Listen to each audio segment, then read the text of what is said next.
Hey there, Course 3. Let's quick talk about decimals when they repeat. I'm sure you found that when you work on your calculator a little bit, especially when you're working with fractions that don't come out even, you find sometimes the calculator has a decimal that goes and fills the entire screen.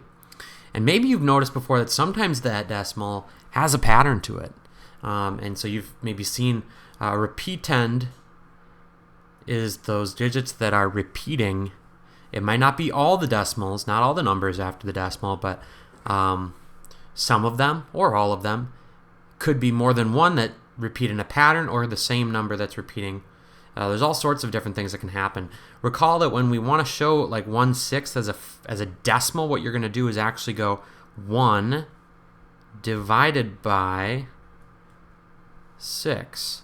And since 6 is bigger, you're going to need to make this, have some trailing zeros after a decimal. Decimal goes straight up, as always, when we divide.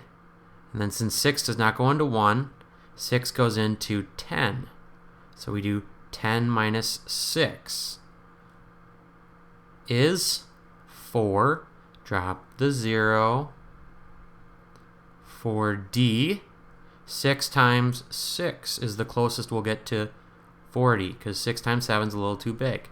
What do we get? Oh, first sign that we are going to be repeating. Need another 0. Drop it down. 40 again. And pretty easy to tell it's going to keep happening and keep happening. So this 6 repeats. Is the 1 repeating? Not at all. It's not 16, 16. It's not 1, 1, 1, 6, 6, 6. It's just 1, and then the 6 is repeating. In my book, they mistakenly show the repeatend as 1, 6, but it's just the 6. And the way we show that is with a bar over the top of the part that repeats.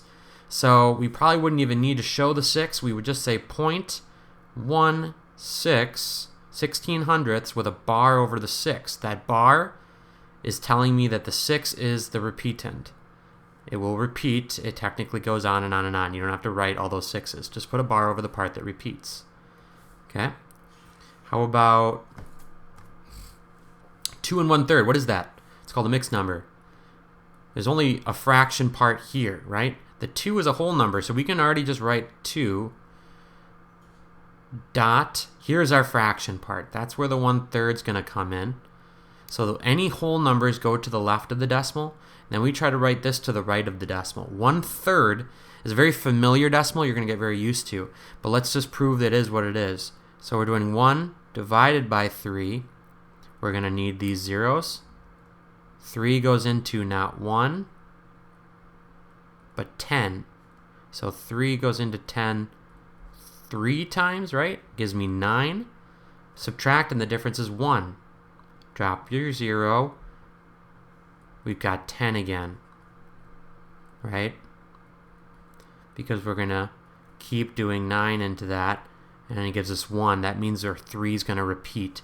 So 1/3 is worth 3 repeating. So the full answer, don't forget this 2, is 2 and 3 repeating. 3 is, again, what's called? It's called the repeatend. Now with 5/6 of $12.47, remember of means times, and I would normally try to go 5 times 1247, then divide by the 6, but it causes mistakes unless you use a calculator. If I'm doing it longhand, it's actually a lot better to do, what's the decimal of 5/6? So 6 goes into 5, no, but 6 goes into 58 times, 48. Drop my 0 3 times, that's 18. 2, 3 times again, so we got that 20 again, so that's going to be a repeating 3. So let's round it. 3 tells me to stay the same, not go up.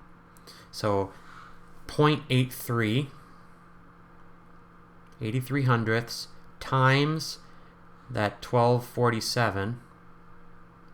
And when you type that into a calculator, or if I performed the longhand, I would end up with a total of $10.35, if maybe some rounding in there. Okay, so that's our answer for that one. What if they asked us to put these least to greatest? Right now they maybe aren't in that order, but let's do, because this one's got 2 digits, let's say 3 digits. Let's put them all to 3 digits vertically. 0.3, well, what's that in 3 digits? Well, I can't put any other numbers there. It's only worth 3/10, so I have to call those zeros. How about this one? 0.3 repeated.